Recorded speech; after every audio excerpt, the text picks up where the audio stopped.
क्या आपको भी मौत से डर लगता है? क्या आपको भी लगता है कि आपके मरने का भी उचित समय नहीं आया है? क्या आप चाहते हैं अपने मौत को प्लान करना? यदि आपका जवाब हाँ है, तो आपको इस पर विचार करना चाहिए। तो यह वीडियो आपके लिए निश्चित तौर पर है। यदि आप मरने से पहले अपने मौत को जानना चाहते हैं, अपने मौत को प्लान करना चाहते हैं, अपने बचे हुए काम को पूरा करना चाहते हैं, तो यह वीडियो आपके लिए ही है। और इसको मैं कहता हूं डेथ कॉन्शियसनेस। जीवन एक बात है, जीवन एक अध्याय है और मरण दूसरा अध्याय है। एक अध्याय से लेकर दूसरे अध्याय के बीच की दूरी जो है, इस बीच की दूरी में सबसे जो खास बात है, सबसे जो महत्वपूर्ण बिंदु है, वह बिंदु है कि जागरण कितना हमारे भीतर घटित हुआ। हम जब पैदा हुए तब से लेकर जब हम मौत के पास खड़े हैं, मृत्यु के बिल्कुल निकट खड़े हैं, अब तक हमने कितना कुछ जाना, कितना जागरण स्वयं के भीतर घटित कर पाए, कितने जाग पाए हम, कितने अवेयर हो पाए हम, कितने कॉन्शियस हो पाए हम। चूंकि जीवन भर हम जाग नहीं पाए, चूंकि जीवन भर हम कॉन्शियस नहीं हो पाए, इसलिए आज मृत्यु की बात करनी पड़ रही है। जीवन की शुरुआत में यदि हम जाग गए होते, जीवन की शुरुआत में यदि हम कॉन्शियस होने शुरू हो जाते, तो जीवन के इस दौर में हम आराम से जा सकते थे, इस दौर को हम आराम से जी सकते थे, और तब प्लानिंग करने की कोई आवश्यकता न रहती, तब विचार करने की कोई बात नहीं रहती। लेकिन चूंकि हमने जीवन की शुरुआत में कुछ मिस कर गए, कुछ भूल गए, कुछ गलतियां हो गई हमसे, इसलिए जीवन के अंत में अब मृत्यु के पास आकर कुछ करने को बचता है। यह भी सौभाग्य है, यह भी सौभाग्य है, क्योंकि जागरण अंततः सबसे बड़ी घटना है। अवेयरनेस सबसे बड़ी बात है, कॉन्शियसनेस सबसे उच्चतम बात है। हमने कहा जीवन हमने पाया और मरण हम पाएंगे एक न एक दिन। जीवन हमने पाया, समझिए यह शरीर पंच तत्वों से बना है और एक दिन पंच तत्वों में मिल जाएगा। आप कहेंगे पंच तत्वों से कैसे बना? यह तो माता पिता के शुक्राणु और अंडाणु से आया है। तो माता पिता के शुक्राणु और अंडाणु भी उन्हीं पंच तत्वों में से एक तत्वों से बने हैं। उन्हीं पंच तत्वों से वह भी बने हुए हैं। अन्नमय कोश कहूं तो प्राथमिक तौर पर अन्नमय कोश से बना हुआ है। माता पिता ने अन्न खाया, अन्न से वीर्य उत्पन्न हुआ, रक्त उत्पन्न हुआ और उससे बच्चे का जन्म हुआ। तो एक चीज तो हो गई, एक अध्याय तो हो गया। जन्म हमने ले लिया पंचभूतों से, पंच तत्वों से। अब एक दिन यह पंच तत्व उन पंच तत्वों में जाकर मिल जाएगा जिस दिन हमारा शरीर समाप्त हो जाएगा, जिस दिन प्राण निकल जाएगा, जिस दिन यह देह समाप्त हो जाएगा, उस दिन यह फिर पंच तत्वों में जाकर मिल जाएगा। फिर बचा क्या? फिर कौन से कॉन्शियसनेस की बात हम करना चाहते हैं? जब पंच तत्व से शरीर बना था, पंच तत्व के द्वारा यह शरीर निर्मित हुआ और पंच तत्व में जाकर विलीन हो गया, तो फिर कौन सी कॉन्शियसनेस की बात? यह तो एक बात है कि पंच तत्वों से हमारा शरीर निर्मित है, लेकिन सिर्फ शरीर ही नहीं है, शरीर के भीतर चेतना भी है, कॉन्शियसनेस भी है। और वह जो कॉन्शियसनेस है, वह कॉन्शियसनेस भी कहीं से आई है। जिस प्रकार यह पंच तत्वों से बना हुआ शरीर, यह पंच तत्व भी शरीर में कहां से आया? माता पिता के थ्रू आया। और माता पिता के पास कहां से आया? कहीं और से आया, प्रकृति से आया और पंच तत्व में विलीन हो जाएगा। उसी प्रकार से चेतना भी किसी और के माध्यम से आई है, कहीं और दूर से आई है। उसका हमें जरा भी ख्याल नहीं, उसका हमें पता नहीं। सामान्य लोगों को तो शरीर का पता नहीं, तो चेतना की बात कहां से की जाए उनके लिए? चेतना भी कहीं ना कहीं से आई है और एक दिन चेतना भी लौट जाएगी अपने लक्ष्य की ओर, अपने होम की ओर, अपने घर की ओर वापस लौट जाएगी। तो पंचतत्व भी लौट जाएगा और चेतना भी लौट जाएगी। तो हम फिर क्या हैं? हमारा होना क्या है? यही हमारा होना है। यही हमारा होना है कि उस कॉन्शसनेस को हम समझ जाएं, बस बात खत्म हो गई। हम जान जाएं कि हम उन पंच तत्वों से बने हैं, हमारे भीतर चेतना कहीं और सही है, उसे हम जान जाएं, समझ जाएं, उसके साथ जीना शुरू कर दें, उसके साथ एकाकार हो जाएं। यही तो जीवन है। और जीवन किसका नाम है? पंच तत्वों से आए हैं और पंच तत्वों को अपने भीतर समा करके, पंच तत्वों का उपयोग करके भोजन करना, मलमूत्र करना, शयन करना, नहाना धोना, बच्चे पैदा करना, आहार, भय, निद्रा और मैथुन करना और फिर चले जाना, यह कोई जीवन है?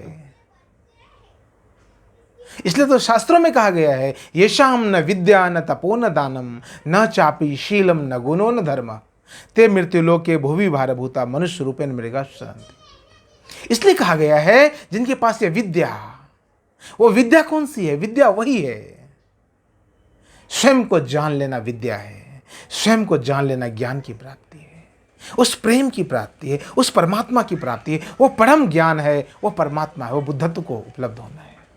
वो जो कॉन्शसनेस है वो बहुत अति उत्तम चीज है, वो बहुत महत्वपूर्ण चीज है। बात कर रहे हैं हम डेथ कॉन्शसनेस की। यदि आप जीवन को समझने लग जाएं, यदि आप जीवन के एक एक आयाम को समझने लग जाएं, उस पर आप केंद्रित होने लग जाएं, उस पर आप फोकस होने लग जाएं, उस पर आप कॉन्शियस होने लग जाएं, तो आप मौत को भी प्लान कर सकते हैं। आपने सुना होगा बहुत सारी कथाएं, घरेलू जीवन में, सामाजिक जीवन में, पारिवारिक जीवन में आपने सुना होगा। बहुत सारे साधुओं ने, ऋषियों ने बता दिया अपने मरने का समय, अपने मरने का दिन और तारीख पहले से बता दिया। वह क्या थे? वह जागृत आत्मा थे। उन्होंने जागरण को समझ लिया, उन्होंने अपनी चेतना को समझ लिया। वो डेथ के प्रति कॉन्शियस हो गए, वो जीवन के हर एक आयाम के प्रति कॉन्शियस थे, वो जीवन के हर एक आयाम के प्रति कॉन्शियस थे। जैसे आप जीवन के हर एक आयाम के प्रति कॉन्शियस होने लग जाएंगे, आप जीवन, जन्म, मृत्यु और मृत्यु के बाद और मृत्यु के पहले सबके प्रति कॉन्शियस हो जाएंगे। यही तो महाजीवन की बात है, यही तो जीवन को समझने की बात है। यही तो हमारे ऋषि हजारों वर्ष से हमें समझा रहे हैं। यह विज्ञान है, यह योग का विज्ञान है, यह आवागमन का विज्ञान है, यह आने और जाने का विज्ञान है। यह तो मैं आपसे कहता हूं, डेथ के प्रति कॉन्शियस हो जाइए, क्योंकि आज अनेक लोग मर रहे हैं। आज बहुत बड़ी संख्या में लोग मर रहे हैं और अप्राकृतिक जीवन जीकर लोग मर रहे हैं और प्राकृतिक तरीके से मर रहे हैं। वह ठीक नहीं है। प्राकृतिक तरीके से मरिए तब भी तो बात समझ में आती है, और प्राकृतिक तरीके से लोग मर रहे हैं, लोगों की मौत हो रही है। कोई मरना नहीं चाहता। मरते हुए आदमी का मैंने काउंसलिंग किया है, सैकड़ों की संख्या में मरते हुए लोगों को मैंने पूछा है, क्या अंतिम इच्छा कुछ है? बहुत सारी इच्छा है स्वामी जी, बहुत कुछ करना चाहते, तभी तो बेकार में अभी तो उम्र आ गया। मेरे एक मित्र, नाम नहीं बता सकता, हमारे साथ पढ़ते थे दिल्ली विश्वविद्यालय में, मरने से लगभग 14 दिन पूर्व मुझसे मिले और बोले कि मुझे लगता है कि मैं अब जिंदा नहीं रहूँगा। नेपाल के वो मित्र थे। मैंने कहा ऐसा क्यों लगता है तुमको? तो कहा कि हाँ, मुझे बार बार पिछले कुछ महीनों से मुझे लगता है, लगभग 5-6 महीनों से, कि मैं अब नहीं बचूंगा, मैं बस कुछ दिनों का मेहमान हूँ। मैंने उसके घर वालों से बात किया, अब मुझे लगा ये बात बिल्कुल सत्य है। मेरी आत्मा से आवाज़ उठी कि नहीं, बात बिल्कुल सत्य है। वो 14 दिन के भीतर वो समाप्त हो गया। ऐसे अनेक उदाहरण मेरे पास हैं। आप सब भी यदि अपने जीवन के प्रति कॉन्शियस हो जाएंगे तो सामान्य तौर पर भी आपको लगभग 5 से 6 महीने पहले आपको पता चल जाएगा कि आपका शरीर छूटने वाला है। 5 और 6 महीने का समय बहुत होता है। उस 5 और 6 महीने के समय को आप मौज से जी सकते हैं, आप त्वरा से जी सकते हैं, आप तेजी से, वेग से जी सकते हैं। पूरी त्वरा से उसको जिया जा सकता है। उसमें जीवन के बहुत सारे शौक पूरे हो सकते हैं। उसमें जीवन को बहुत और गहराई से जाना जा सकता है, क्योंकि अब कोई काम नहीं बचा आपके पास। अब पता है कि 6 महीने ही बचे हैं, अब पता है कि 5 महीने ही बचे हैं, अब पता है कि अब कुछ मुट्ठी भर महीने ही बचे हैं, कुछ समय, कुछ चंद समय बचा है। तो आप पूरी तरह से जी सकते हैं और जीवन को अंतिम समय भी जाते भी आप जान सकते हैं। जीवन के अंतिम समय भी छक्का मार कर जा सकते हैं आप। जीवन के अंतिम पायदान पर भी आप जीत सकते हैं, आपकी जीत हो सकती है। तय आपको करना है कि कॉन्शियस होना है या नहीं होना है। कॉन्शियसनेस आपके लिए महत्व रखता है या नहीं, या आपको तय करना है, या मुझे तय नहीं करना। मैंने जिन लोगों की बात कही आपको, जिन साधुओं की बात कही, जिन ऋषियों महर्षियों को मैंने उदाहरण दिया, उन्होंने जीवन को जाना, जीवन के हर एक आयाम को जाना, इसलिए वो कह पाए, अपने समय को बतला पाए, अपने दिन और तिथि को बतला पाए कि आज मैं समय, इस समय, उस फलाने उक्त समय में मैं शरीर को त्याग दूंगा। और शरीर को उन्होंने त्याग दिया, बिल्कुल प्राकृतिक तरीके से, अपने तरीके से वो चले गए। आप अपने तरीके से नहीं जाते, यह बड़ी दुखद बात है। आप अपने तरीके से नहीं जाते। आप मौत को अपने तरीके से पूरा कर सकते हैं, आप शरीर को अपने तरीके से छोड़ सकते हैं। जीवन आपके वश में नहीं था, यह बात समझ में आती है। सामान्य तौर पर जीवन, जन्म लेना आपके वश में नहीं था, यह बात समझ में आती है। लेकिन मौत आपके वश में हो सकता है, और यदि आपने मौत को अपने वश में कर लिया तो वापस आपका जीवन आपके अंदर हो सकता है, आपके हाथ में हो सकता है, आपकी मुट्ठी में हो सकता है। यदि आपने अब तक जो जीवन ले लिया, जो आपने जन्म ले लिया, वो आपके हाथ में नहीं था, तो आप मौत को अपने हाथ में ले लीजिए, मौत को अपने मुट्ठी में कर लीजिए, मौत पर कब्जा कर लीजिए, मौत पर नियंत्रण कर लीजिए, मौत पर आप कॉन्शियस हो जाइए। तो इस मौत के बाद जो अगला जन्म होगा वो आपकी मुट्ठी में होगा। आप मेरी बात समझ रहे हैं ना? यदि आपने अंत जाते जाते जीवन को जान लिया तो आप मुक्त हो सकते हैं, और अपनी मर्जी से, अपने अनुसार आप वापस शरीर में आ सकते हैं, शरीर धारण कर सकते हैं। यही तो जीवन का परम रहस्य है। ये तो डेथ कॉन्शियसनेस का एसेंस है। This is the essence of death consciousness. इसलिए जाते जाते हिंदू धर्म में, हिंदू मतावलंबियों ने, सनातन पंथियों ने जाते जाते लोगों को गीता सुनाया, अनेक प्रकार के शास्त्र सुनाए, अनेक प्रकार के दान पुण्य कर्म करवाए। वह कर्मकांड नहीं था, उस कर्मकांड के पीछे भी एक गहरा विज्ञान था। विज्ञान खो गया और कर्मकांड बच गया। विज्ञान खो गया, मैं अपनी बात को दोहराता हूँ, विज्ञान खो गया और कर्मकांड बच गया, नाम मात्र का कर्मकांड रह गया, और इसलिए वो कर्मकांड भी धीरे धीरे चला गया। उसकी भी महिमा खत्म हो गई, उसकी भी मर्यादा बिल्कुल खत्म, दो कौड़ी की हो गई। क्योंकि जो विज्ञान था, जो मूल था, जो क्रीम था, वो तो खो गया। तो यदि आपने जीवन को कॉन्शियस होकर जीना शुरू कर दिया तो आप मरेंगे नहीं। पहली बात, आप मरेंगे नहीं। मरता कौन है? शरीर मरता है, लेकिन कॉन्शियसनेस तो मरती नहीं। मैंने कहा ये शरीर इन पंच तत्वों से आया है, पंच तत्वों में चला जाएगा। कॉन्शियसनेस कहीं दूर से आया है और वहीं जाएगा, और वहां आप भी होंगे। आपके साथ आया है, आपके साथ जाएगा, वहां आप भी होंगे। तो मरता कौन है?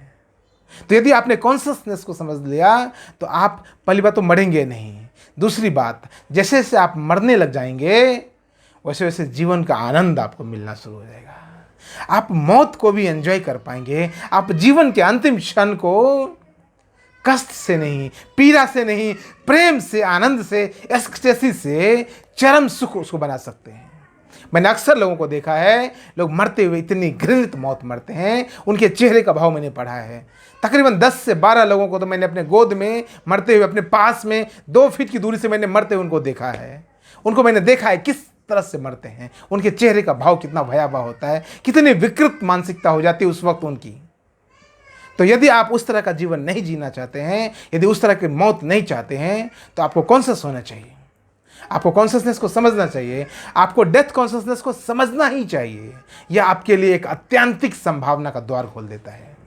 आपके लिए इस चैप्टर का तो अंत है, लेकिन जो नया चैप्टर है उसकी एक सुंदर शुरुआत हो सकती है। यदि मरते मरते भी आप जागरण सीख कर चले गए, यदि आप डेथ कॉन्शियसनेस को समझ के चले गए, तो आने वाले समय में आप कॉन्शियस होकर ही आएंगे। क्योंकि चेतना को आपने जगह दिया, चेतना आपके साथ आनी है और चेतना आपके साथ जाएगी, और उसी चेतना को आपने जगह दिया है। अब जो चेतना वापस आपके साथ आएगी वो जगी हुई चेतना आएगी, क्योंकि इस बार आपने जगा दिया।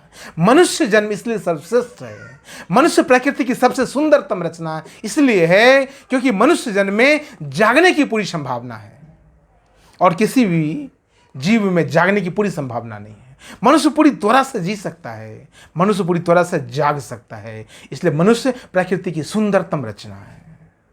तो आप प्रकृति की सुंदरतम रचना होने का गौरव महसूस कीजिए, और साथ ही साथ डेथ कॉन्शियसनेस को समझने का प्रयास कीजिए। डेथ के प्रति जागिए, जीवन के प्रति जागिए। मैं बार बार आपसे अनुरोध करता हूँ, मैं बार बार आपसे निवेदन करता हूँ, आप जीवन के प्रति जागिए। कॉन्शियसनेस कॉलिंग मूवमेंट, यही स्वामी ओम प्रकाश फाउंडेशन ट्रस्ट का यह एक प्रयास है।